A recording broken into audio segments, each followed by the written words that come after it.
All right. What's going on, everybody? Happy Friday. Deron Black, the one and only. And man, oh man, oh man. It's been a while. Of course, maybe a little bit of time since I did one of these podcasts or broadcasts or however, they are framing the new communications wave. I like the new communications wave, me personally. Um, I think that it is a way for us to finally break away from the very difficult but very sad um, dystopia that we have come to live in today. And yes, I said that right. Dystopia. It's I believe yeah, it's the opposite of utopia because we don't live in a utopia. As much as folks try to push and create the idea of a utopia here, that's not gonna happen. Um, yes, we do pray for on earth as it is in heaven. Some of us, and for us Muslims, we do understand, that the promise of the Creator is real and that the devil is a lie. And so yeah, that's where I'm gonna start out. um I have had an incredible experience and experiences since the beginning of my 2024 Missouri Senate campaign. It's been really refreshing in a lot of ways. It's been sad in many ways, but I promise you, more than all, it's been incredibly inspirational. It's been inspiring because I have been through a lot by putting myself through the political process. I've made sacrifices by putting myself through this process. I know I've pissed all kinds of people off, excuse my language, made enemies, made friends, and always at the end of the day, I learned so much because that's what it's all about. It's all about growth. And so, being a person that I am, that's really fueled by growth. I always look for opportunities to grow. Well, let me take that back. Not always. Forgive me for saying that, but and that's just me just trying to be humble as I can, because I think humble and being humble is important. I don't think that people who have or people who don't have at least an appropriate amount of humility learn anything.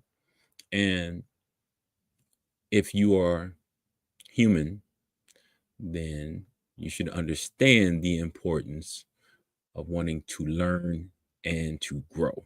But some of us don't, and some of us actually get that taken away. Hence the reason why I'm here today, and I am back in another campaign, 2024. And I'm telling you, I'm more excited about this campaign than ever. I don't know what's going to happen at the end. I promise you, I'm going to throw it all out there to win.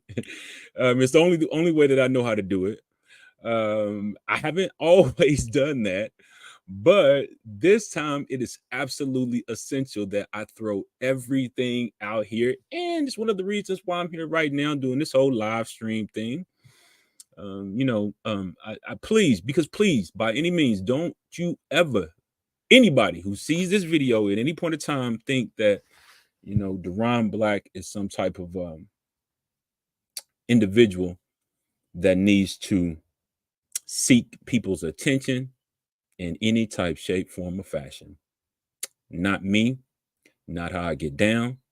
And it's one of the reasons why politics has always been pretty difficult for me because I am not an attention seeking person.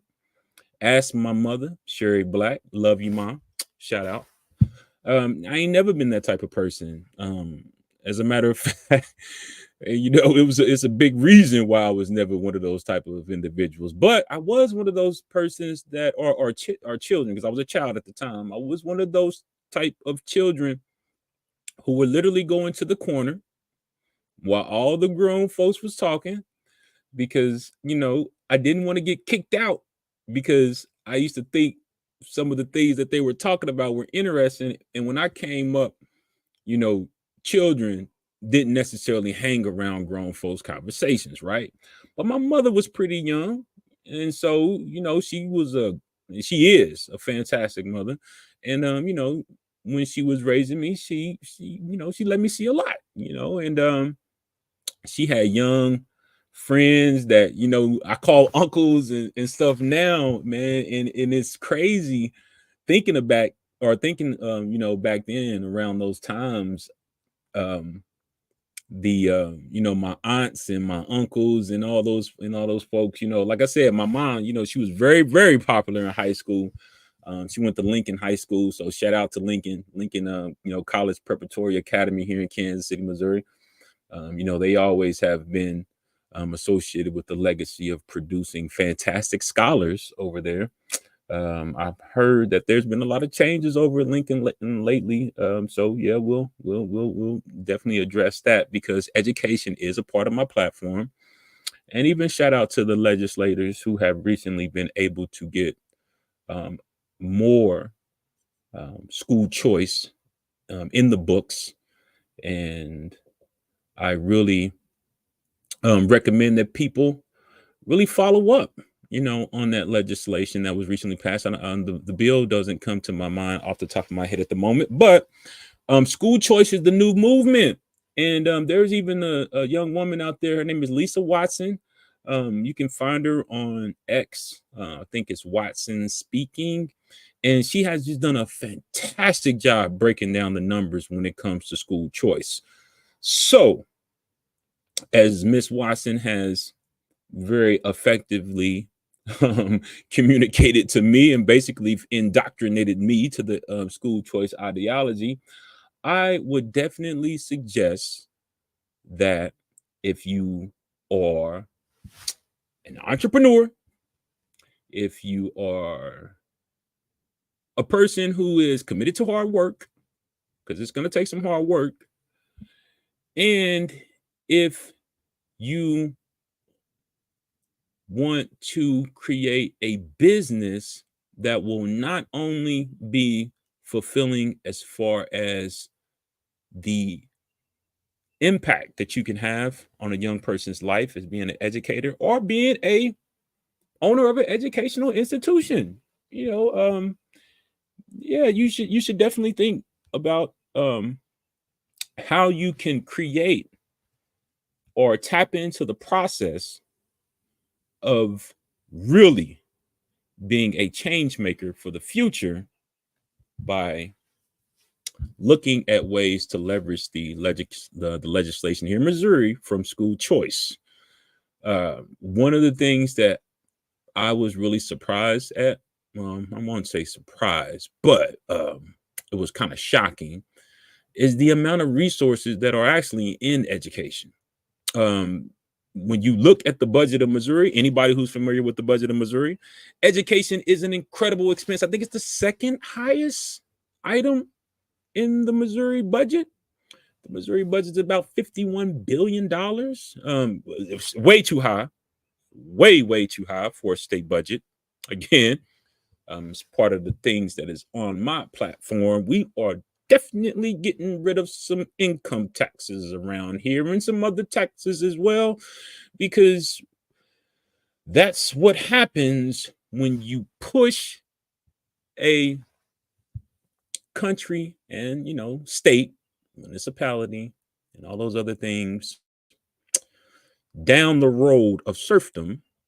You see that the budgets of the so-called political institutions start to become pretty large and very bloated for the so-called services that they're not even delivering. So, I don't want to hear it. And you shouldn't accept it. Again, you should not accept paying your taxes and getting almost nothing for it. And this is Missouri. I don't know, of course, I'm live streaming and everything. Live streaming on YouTube or Facebook, X, using a new technology. My wife says she's listening. Hello, love. But yeah.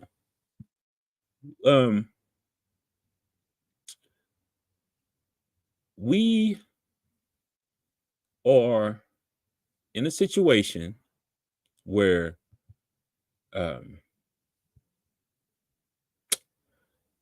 it's no longer an option. And of course, that's a huge statement. And it's a sad and difficult statement to wrap your head around sometimes, but check it out. That's why you got me here. That's why you got me here. And I've been, please figure out some type of way to support the campaign. You might not like me, fine. You might hate me, okay. But look at the spectrum, okay, of the choices that you will have. Think for yourself, what do you believe is the best option for you and your children's future? And if you don't have children, think of your environment in your community. And if you don't even care about that, then go find something to care about. And I probably won't be counting on your vote or your support anyway, because that's the thing that has brought all of this to a very binary, straightforward circumstance, right? We have to now make choices that we probably thought we would never have to make before in our lives. And we have to do things now that we probably never thought that we would have to do in our lives. And so for me, I started in this political thing, 12 years ago. It's crazy how 10 years, bam, flies by just like that. When you're not necessarily having fun, but you're torturing yourself by going through this process because you know and you believe that there is a higher purpose for it. Bottom line, period. That's why I'm here. That's why I'm communicating to you right now. That's why, man, I stay prayed up. And I told you I'm a Muslim, but look, check this out. I want you to see something. I know there's some few people watching, so check this out. I want you to see something. I told you I'm a Muslim, but there's that Bible, baby. I know you can't see it because of the whatever. All right, where? Oh, you can see right there. There's that Bible. Booyah. You see that? Lillian Peters. And look, check this out. We don't just keep it on the desk. And I'm not an expert in the Bible. And so I appreciate anyone out there who wants to point me towards, any help that you believe that I would appreciate that I can learn from the Bible. Because as a Muslim, I do not reject the Bible. And again, one of the reasons why I'm bringing up the Bible, and I'm looking for something, Colossians 2:8. Like I said, I don't know the Bible like the back of my hand, but there's a verse in here that I want to share with you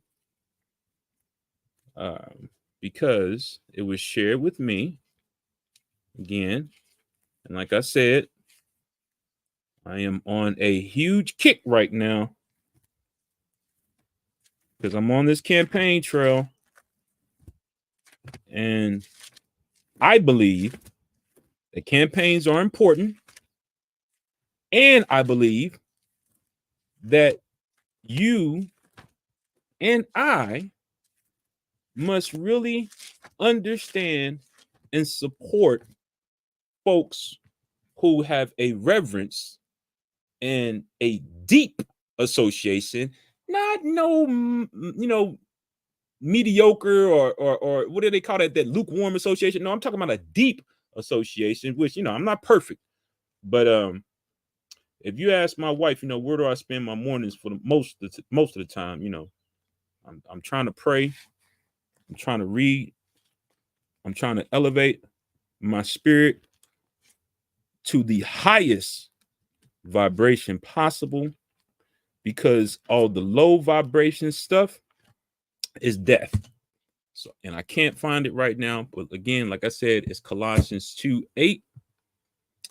And in Colossians 2:8, it states some things that, Lord have mercy. Lord have mercy. It states some things that have become overwhelming to some people. It was overwhelming to me at one point. No, let me just keep it right there. Yes, it was very overwhelming to force myself at times to pull the wool off my eyes, to look past the veil. I've been having conversations, in these spaces, like I said, on X, which again, great thing right now, because, listening to some folks, with X being such a powerful tool that it is, Twitter, or formerly known as Twitter, I wasn't on Clubhouse or any of those things. And again, I don't naturally gravitate towards trying to engage in politics on social media. It's just not my thing. I went to school for politics in 2016 or whatever, graduated in 2022. Took me a little bit longer than what I would have liked, but I did get my degree in political science, right?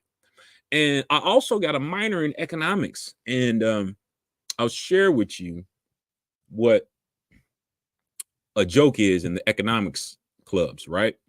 And in the economics department, about the people who study political science.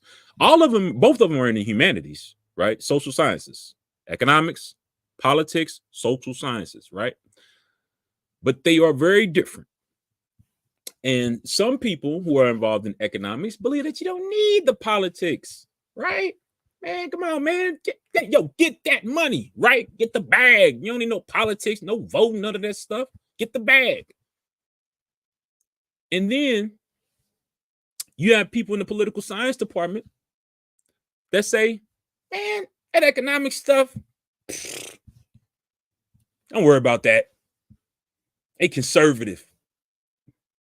They believe that ain't enough to go around, and you got to work hard for certain stuff, and there's no handouts. Man, don't listen to that stuff. But in economics, in the economics department, here's the joke.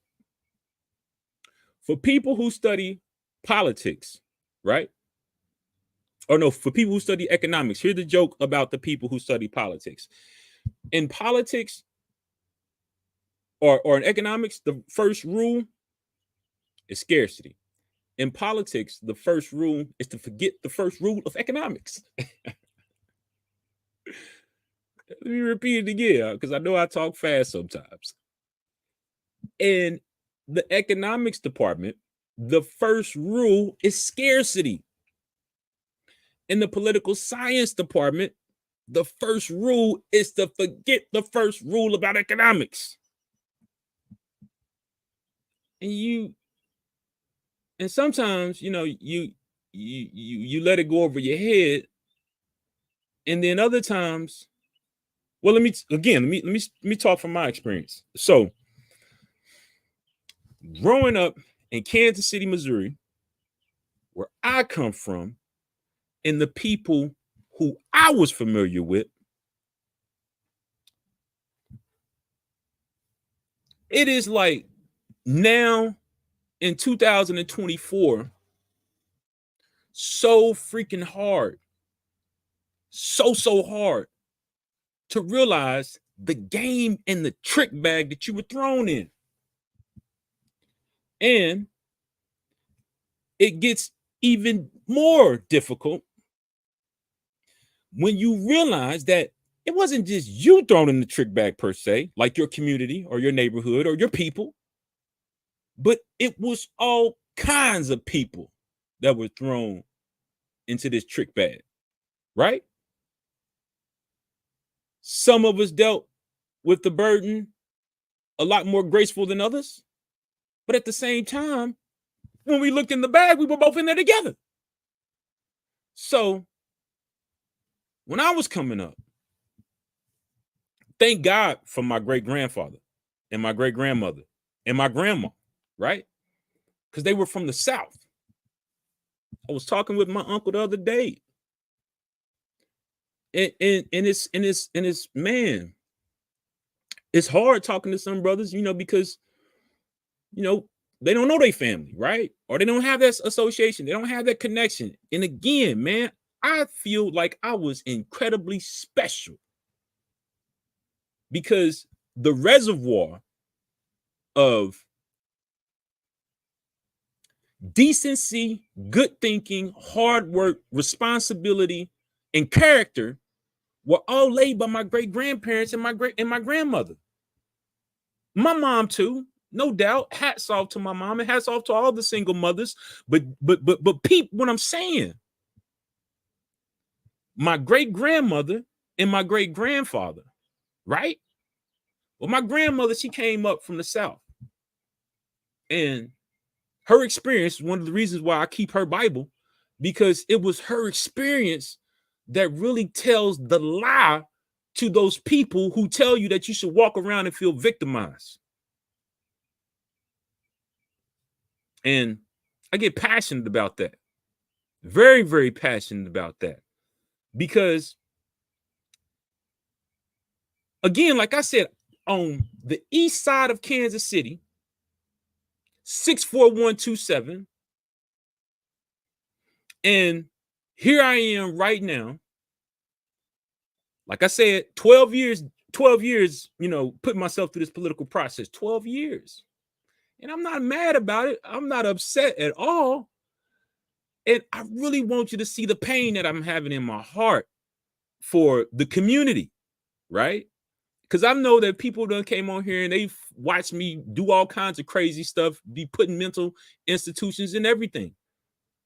And I promise you, I take all the accountability that I need. And I take all the responsibility of the things that I've done. But it comes to a point where I just let people make the decisions for themselves. It is one of the reasons why I'm here, because if you don't know the whole story, right? Or if you don't get the information that you need to make the right judgment, right? Then what happens? Can you really say that you're making decisions at all? That you even have a choice? No, you can't, because you haven't been making choices. We haven't been making choices. We haven't seen the options. We didn't even know that the options exist. Some of us, again, we just got to throw that little caveat in there that some of us, because as I was talking with my uncle yesterday, again, my last name is Black and I love it. I love it. It's Black. I used to get mad about it, but the time when I was mad about it is the time that I picked up a book and I read the autobiography of Malcolm X, El-Hajj Malik El-Shabazz. May Allah have mercy on him. And I watched that man and I listened to what he said he went through. And I was like, OMG. You mean to tell me that the conditions and the circumstances that some of us have to deal with have been totally, in almost every way that you can think about, created, might make you a little frustrated. So yes, as a young adult, or as a young man, as a teenager, yeah, I was very, very frustrated, right? But growing up, I realized that that's not necessarily healthy for me, right? And so if I want to be a productive individual, I can't hold on to that hate. I can't hold on to the anger. The pain is always there. Always there. But you just have to learn to deal with it. Because the pain that I suffer or I have to deal with, it ain't no different from the pain that anybody else have to deal with, because guess what? We're all human. This is it. This is one of the things that we always have to get back to, because like I said, the conditions, right, have been created and have been working to such an effective degree that if you do not have any type of intervention in a meaningful way, I'm not talking about the surface stuff. I'm talking about intervention in a meaningful way. It's one of the reasons why I have so much criticism on, the current mayor. Now, the current mayor. I know you might say, here he goes, crazy black man.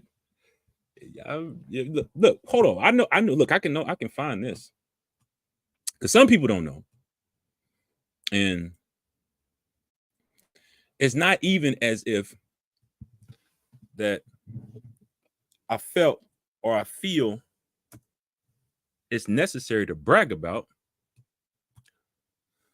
But after a while, you're like, holy shnikes, man. Lord, how we forget. Yes, sir. We forget real quick. So let's see if I can play something for you.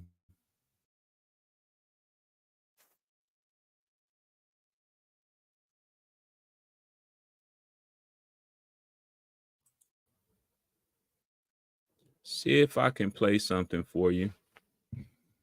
Again, just to remind, I know he'll probably get upset about it, but I ain't tripping off that. I'm not running against him. I ain't running for mayor. But at the same time, just a quick reminder.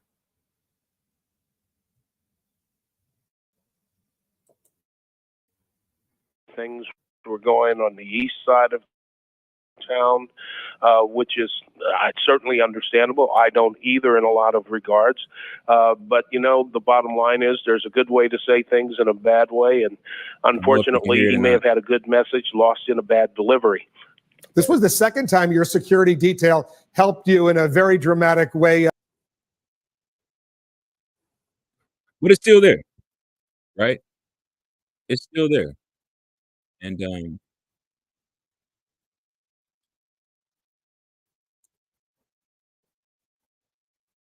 that's really all what I'm saying.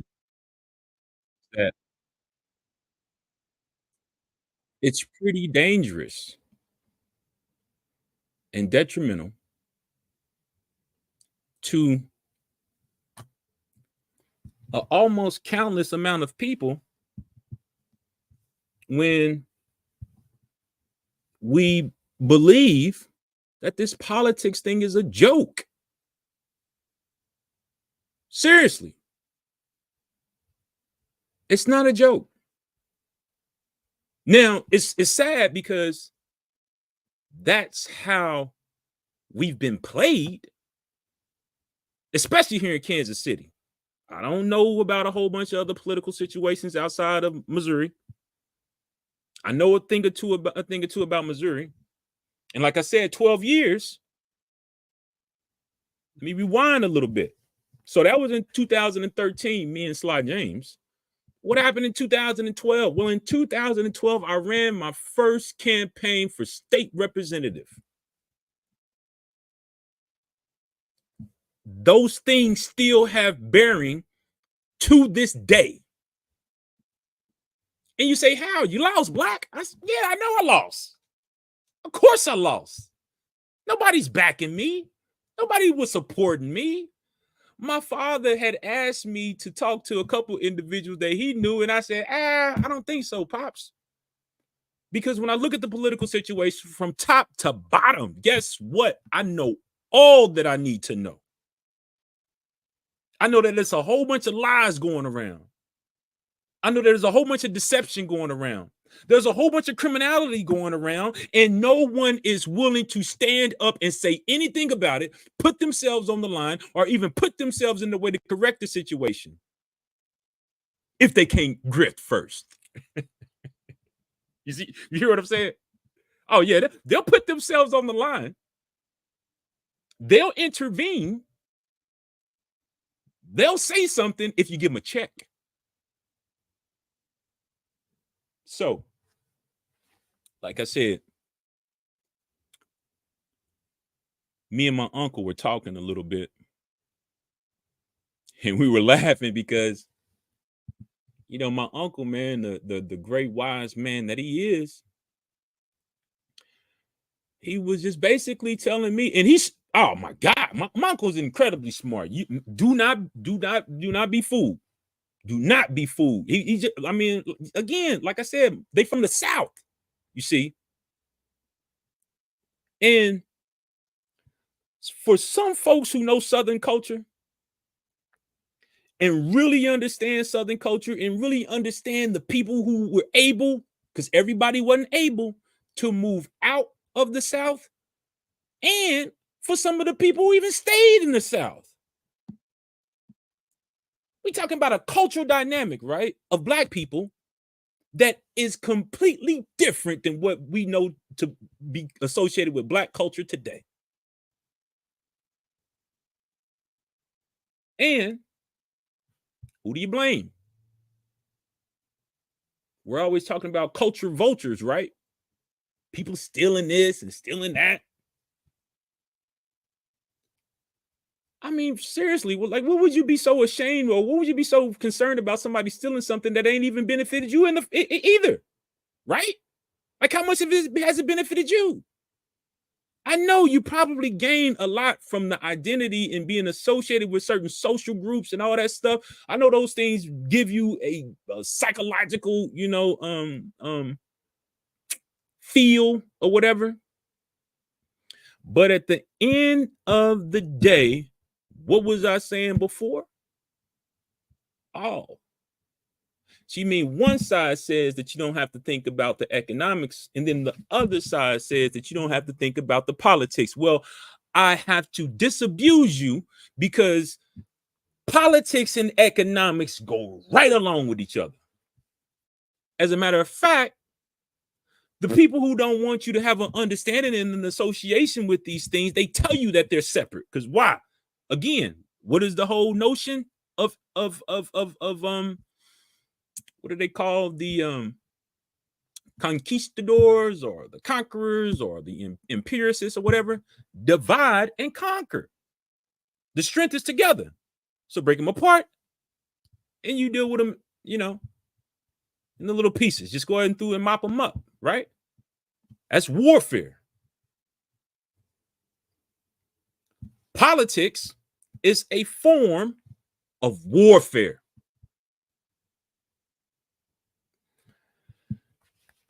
I get into this room on Spaces on X. It's called the Punch Bowl, and I've been going for a little bit, so about to wrap up here real quick. Try to head out to Juma, man, and make prayer. But I've been tapping into this Spaces on Twitter, on X, called the Punch Bowl, and great patriots in that room, man. Great people who are very concerned about where this nation has come to, and who have a lot of ambitions to prevent the overall fall. And more than anything, it's been an incredible education for me because, I have not been, I ran I ran for office in 2012, and every time that I've run for office has been for the same seat, and I've done it as a Democrat, because,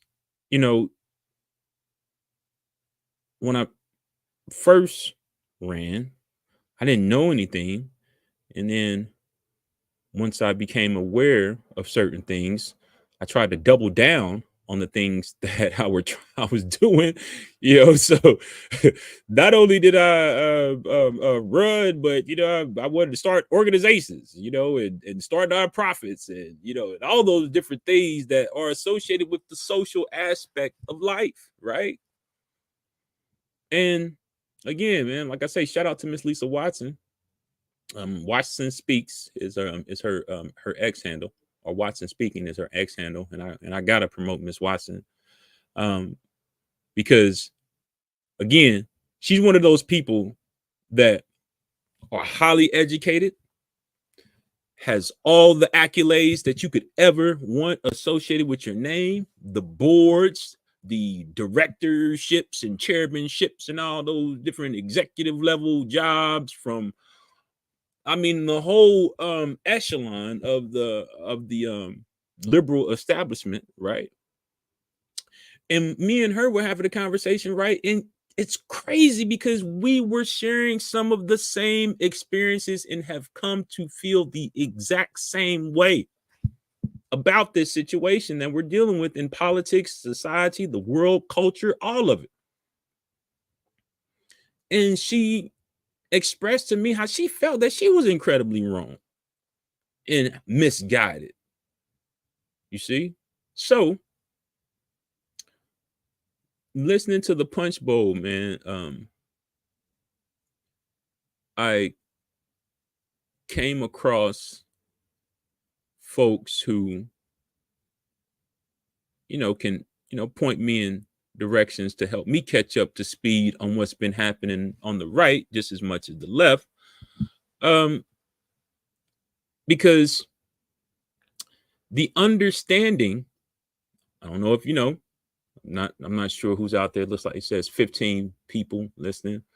I don't know if you know, but the two parties have basically merged, right? And it's called basically the Uniparty. And see, that becomes very strange when you think that, hold up, America, right? Home of the free, land of the brave, and all those things, yada, yada, yada. Don't get me wrong, not bashing this country, because bottom line, period, from the top to the bottom, from the left to the right, there's a reason why people knock down the doors to get into the United States. And again, there's a reason why we are the number one target on all of the radars of the people or the folks. Other people have other choice words for these Homo sapiens, if you can even call them that. But for them, the United States is ground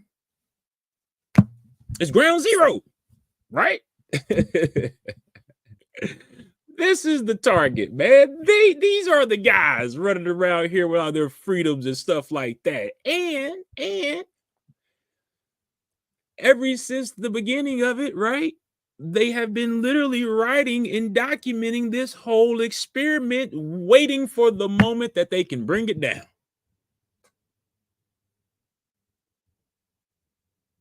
And that's why they look at black folks so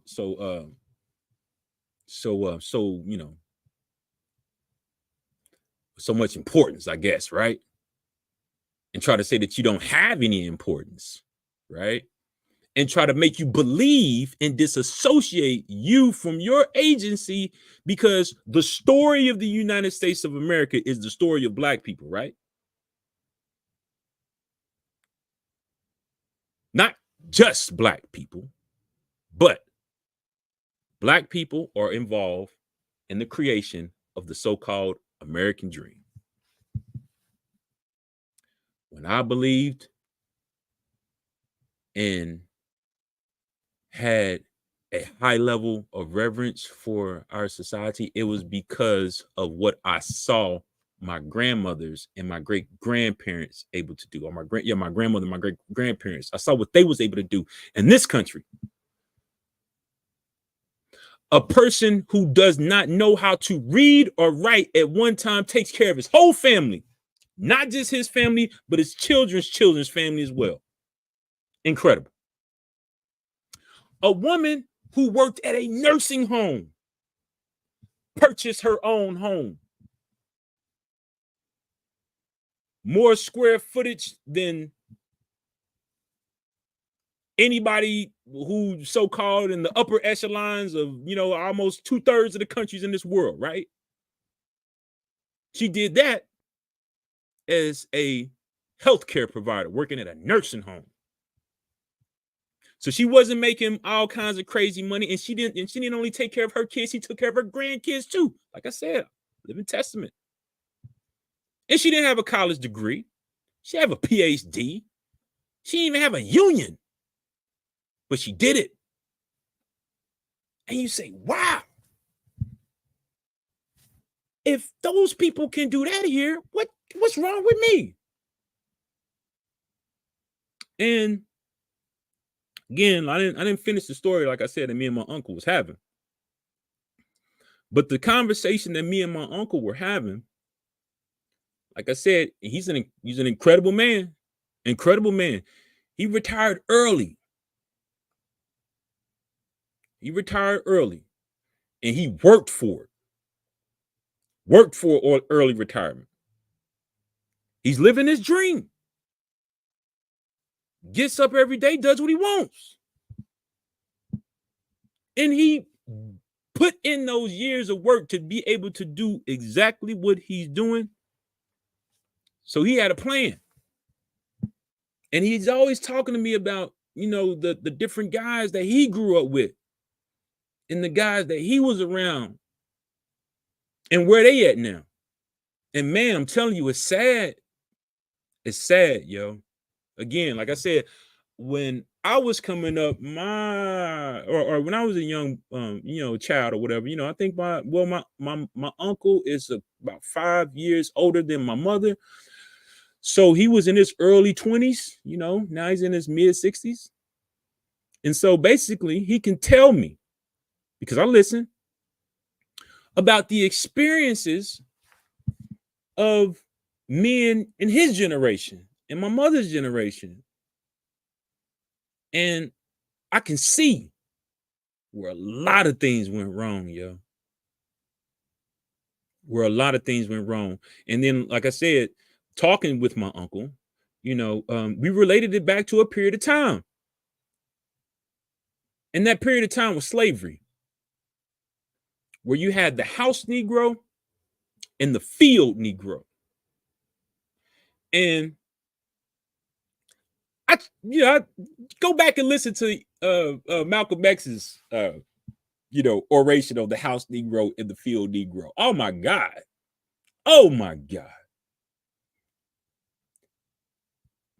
May 3rd, 2024. And that speech. And this is Malcolm X's his birth month. I think it was May 19th or something like that. And Lord have mercy. Lord have mercy. You see, everybody knows Django, right? But why do you know Django? Oh, because it was a Hollywood movie. Oh, it only became on the scene from the presentation of what has been known to be gatekeepers of Black culture the entire time that it's been there. Yes, Hollywood. Since the inception of Hollywood, Hollywood has been the gatekeepers of Black cultural experience on the mainstream since its inception. And that's another topic that I'm definitely not getting into right now because it's a serious topic. And it's one that I've studied very, very seriously. And it's one that becomes tragic because, like I said, how do you get from people not having the so-called worldly knowledge, right? But they have spiritual knowledge, and the people who had spiritual knowledge didn't have a whole bunch of economic wealth, and yet and still the maintenance that they were able to do with, under all types of pressures, right? What they was able to maintain under those situations are, it's mind-blowing because now in 2024, we have people like Patricia Colliers with, Black Lives Matter or whatever, right? And when you look at Black Lives Matter, right? And there's I guess it's what they call the new black, right? The nouveau black. Because when I think about those people who were spiritually grounded, like I said, my great-grandparents and my grandmother, the dynamic that kept them rooted and kept them in a situation that, again, a nursing home worker who never had a high-paying job any time in her life was able to purchase her own home. A man who, before he left the earth at 100 years old, I didn't know too many doctors that he went and saw. I definitely don't know. I didn't see any medication that he used to take. The man was born in 1918. He used to chew tobacco, had a big old belly, and he lived to 100 years old.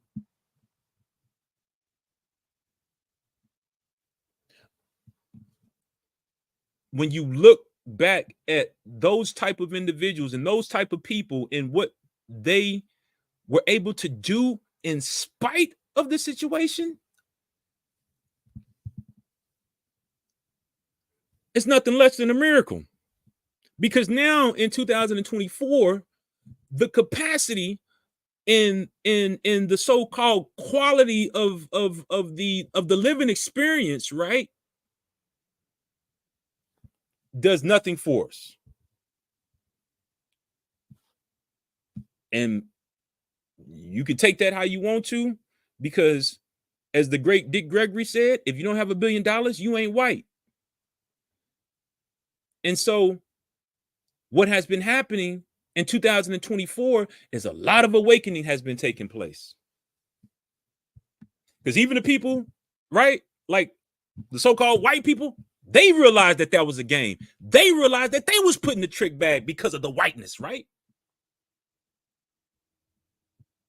Because what is white?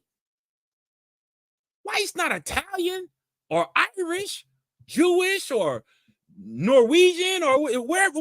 No, because those are cultural associations. Those are ethnicities. There's something much more deeper than the so-called, hey, check this box on this thing right here for some benefits because you are a class that we created. So they are starting to reject those things and bring it back to the notion that we are all human. And when we come to that understanding that we human, right, and that we were created, right, then it becomes really, really difficult to resolve what we are experiencing now in 2024. And like I said, I'm not a preacher, so I am about to wrap up. I really, really invite you, man, to go to my website, dblackformo.org. If you can, make a $5 donation, $10 donation. It helps out with the printing. We're canvassing. We're trying to put together some events. I'm definitely going to be showing up everywhere I can show up. If you want to holler at me, just send me a DM or whatever, or send me an email. I'm definitely not hard to find. And of course, be on the lookout for all the updates on social media. But it's real. This is the campaign of my lifetime. I'm going all out on this one because I believe in my people. And when I say my people, I mean all people. And, there was a gentleman, again, on that Punch Bowl, and he was talking about the sacrifices. For the real warriors in spirit, the sacrifices are real. Because when you have to run over that mound or you have to charge that hill, no one knows who's coming back. But everybody knows it got to get done. And so, who knows what the year might look like for me? Death comes to all of us. And that keeps me honest. And that's kept me here in this whole political process. And I don't know if I will do this ever again, even if I do win. Because at one point, the rationality has to kick in. And this is not my world. It's not my creation. It all belongs to the Most High. And if this thing is going to get darker, then I need to be prepared. And so, thank you, all the folks who, took time to listen, and hopefully I said some things that put a spark in your kennel or whatever. And we'll see you soon. Peace and blessings. Hey, and I'm going to the state convention to vote on the Republican platform and to get our delegates for the convention. So I see all my good patriots down in Springfield. Peace and blessings, everybody.